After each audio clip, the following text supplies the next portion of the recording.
Hi guys, this is Pestily and welcome to another Escape for Tarkov video. The servers have just gone down for patch 16.9 and the arena patch 3.3. So I'm going to go through all the patch notes. I've already had a quick skim. There's some juicy stuff, and if you're not enjoying the hardcore wipe, it's going to change quite a lot. So without further ado, let's crack straight into it.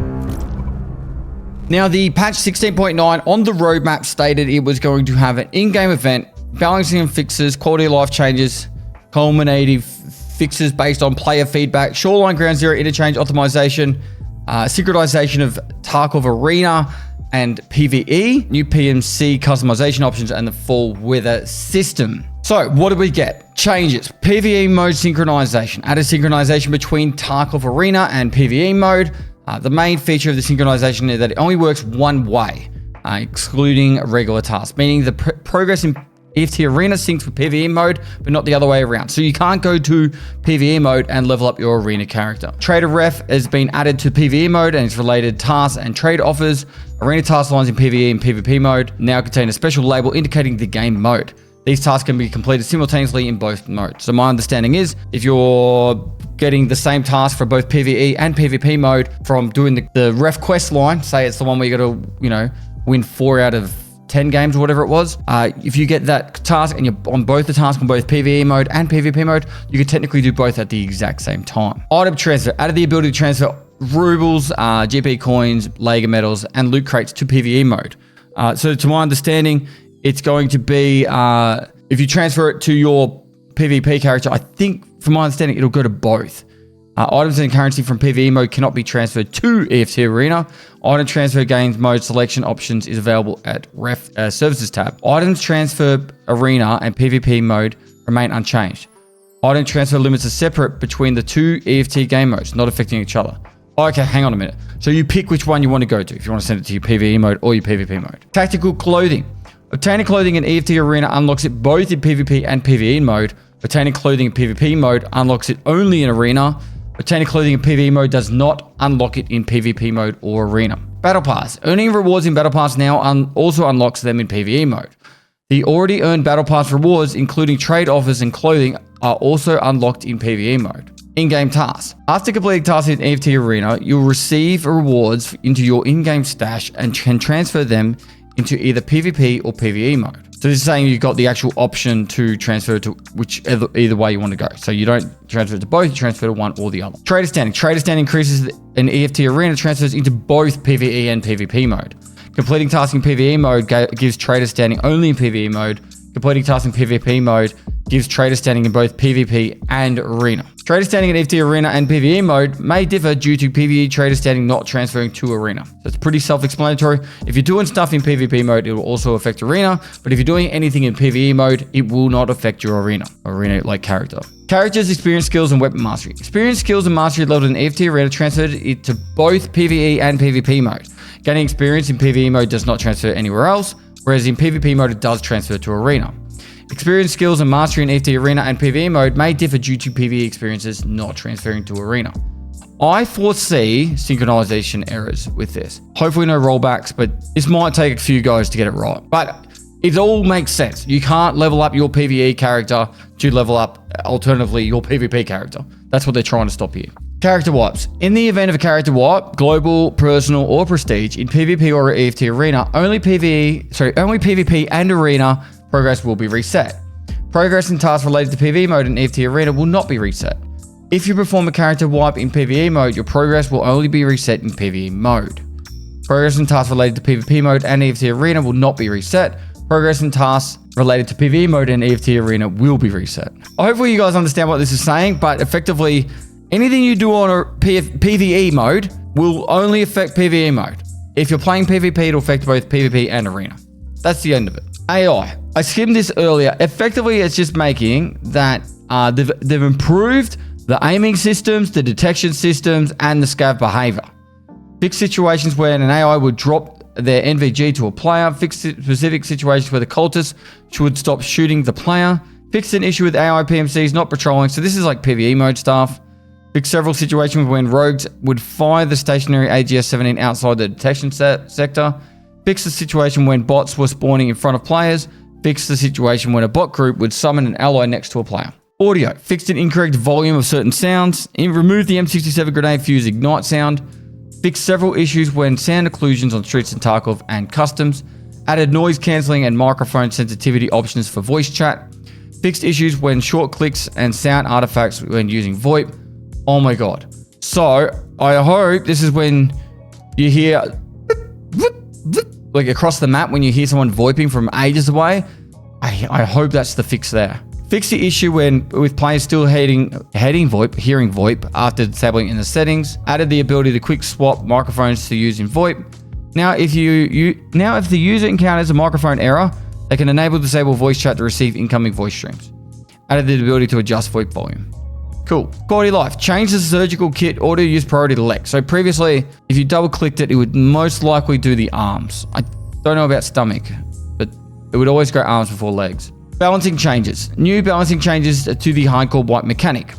Return access to the flea market at level 35 with the ability to place one found in raid item at a time. So flea market will be back. Reverted the trader prices to the values before the hardcore wipe, which means everything's going to be cheaper. Reverted scav cooldowns to the values before the hardcore wipe, which means default's around 15 minutes. So you should be, if you've got a little bit of fence rep, you'll probably be down to around the 10-minute mark. Return the missing trader offers at therapist loyalty level 4. Not sure which trader offers they're talking about there. Probably containers, maybe thick item cases. Return the ability to insure items at prepper and therapist and disable the insurance on fence. So you can insure again. Ultimately, this is pretty much saying, what have we still got left? We've got container restrictions, less ability to use flea. That's probably the Baybots that I can think of. Otherwise, everything else is back to where it was. Fixes. Fixed numerous visual issues, incorrect culling, object ballistics, decals, and lighting across all locations. Fix the ability to use gestures while jumping to gain an advantage. Fix the character behavior when attempting to equip a grenade while using the bipod. Fix the in-raid compass interaction, and it was actually not showing the compass properly. Fix the incorrect Glock 18C recoil when shooting in small bursts. Fix the ability to add incompatible attachments on an equipped gun. Fix issues with the max level skills but not leveling correctly after using a stim. So this is, say you use a Meldonin and you had level 33 strength and a Meldonin gives plus 20 strength, it would say that you have level 53 strength, therefore you don't need to get any more skill points. So that's what it means by this fix. Fix several visual issues with the hideout. Fixed ammo used and overall accuracy statistics when using it during local PVE raids. Fix the RSHG2 explosion visuals in thermal optics. Fix the ability to equip regular and helmet mounted headsets at the same time. And fix the error 228 when auto sorting stash in certain cases. So that's good. Auto stash fixes are good. So what does this all mean? One, there wasn't really a lot of the actual balancing quality of life stuff that was, I assume, planned based off player feedback. There's no test drive changes that people were told would happen back in, I think, March. They spoke about it on that community dev thing. This is generally a pattern with BSG, is they'll start using something like the community dev stuff or the surveys in raid, and then they'll just stop using it. Shoreline Ground Zero interchange optimizations, none. If there is any, it's probably something to do with numerous visual and incorrect culling, objective decals, and lighting across all locations, maybe. The synchronization from PVE to Arena is in. New PMC customization options. I don't really think there's any customization options either. Tactical clothing, no. So maybe that's to come. I don't know. Maybe that's not seen. And the fall weather season. Now, last time they did the winter or the summer, they didn't actually have it in the patch notes. So when you opened it up, it was just there. The in-game event, likely they won't put in the patch notes and you'll just be playing tomorrow and the event will begin. So I would say very good potential. There's still going to be an in-game event happening in the next 10 days, being still in August. But yeah, most of this is missing besides the synchronization with Arena. Now, over to the Arena side of things. I know you guys, there was not as many people that play Arena, but the initial start of the actual patch notes is exactly the same, but it's got the updated audio system. Now, this is the audio system, I believe, that we currently have in the main game. So remember how last wipe I did a video saying, and showing the examples around customs, particularly like 3-story dorms and inside the resort. I believe this will be the update to all of that. Weapon tasks, there's new tasks now. We'll get tasks inside Arena to do. Added W tasks. So weapon tasks individually challenges for the most experienced EFT Arena players, unlocking access to unique customization items. Access to W tasks is unlocked after earning all related weapon attachments. Weapon tasks consist of 3 challenges, all of which can be progressed simultaneously. Completing a weapon task unlocks a special camouflage for the corresponding weapon. Weapon tasks are available only for select weapons, but the list will be expanded in the future. The first 1,000 players who complete a weapon task for a specific weapon will unlock a unique account-tied number tag for this weapon. It's kind of cool. If you're the first one to finish it, I wonder if you got number 1 weapon. That'd be pretty cool. Quick game. Added the quick game button to the main menu, allowing us to start matchmaking in all game modes and locations in unranked. This is good, particularly for people like me stuck in Oceania or Asia and trying to find games during the quiet times. Next game. Next game button is available at the end of the match to allow to start matchmaking based on the previous selected settings. You've got ammo magazine presets that you can do, so you can select up how you want to do your presets for each magazine. Balancing changes as a part of patch 0.3, we were tasked with reducing the total number of headshot kills, which at the time had statistically reached over 70%. Although headshots are natural for competitive shooters, we wanted to find an average value at which equipment of the classes also gave player the opportunity to react to the enemy. The value of headshots we saw after the balancing adjustment unfortunately turned out to be much lower than we expected. Enforcer adjustments. The previous updates we made several adjustments to the Enforcer class to give more variety and playability to shotguns to make the class more heavy weapons related. We didn't take into account the number of balancing factors for this class, which led to situations where shooting at the legs became much more advantageous and easier. I was using the Ash 12 with PS12A, and it was so much fun. We put together a comprehensive list of changes for the class aimed at correcting this situation and bringing back a healthier balance between classes.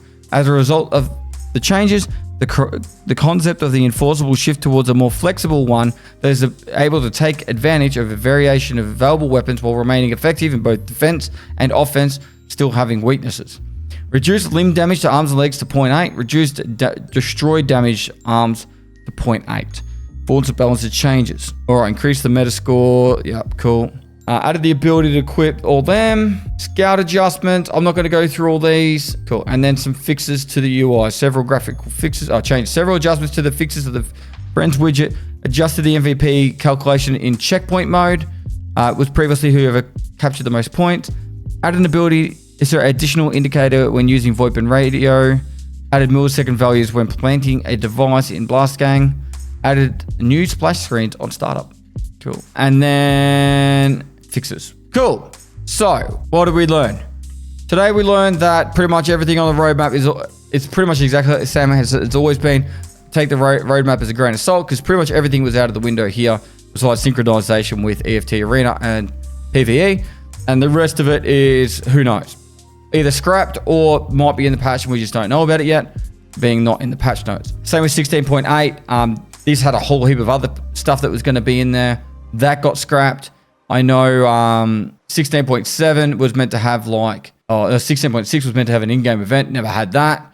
So yeah, pretty much as we see it, roadmaps, grain of salt. Does that mean 1.0 is coming this year? I honestly do believe it. I honestly do believe 1.0 is coming this year. It'll most likely be somewhere in either late November or December, just based off the history of BSG. I've rambled on for enough, but hopefully you guys enjoyed this. Like and comment for the YouTube algorithm. Subscribe, notification bell. I am streaming on the Pestily live channel. So I do multi-stream now. So if you guys are wondering, where you can watch me, I do stream on Twitch every day of the week.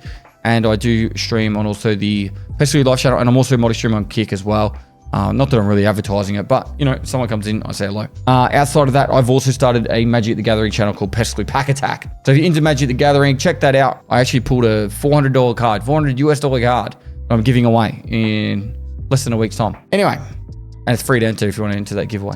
All right, you guys know the drill. Much love. And lastly, I'll see you next time.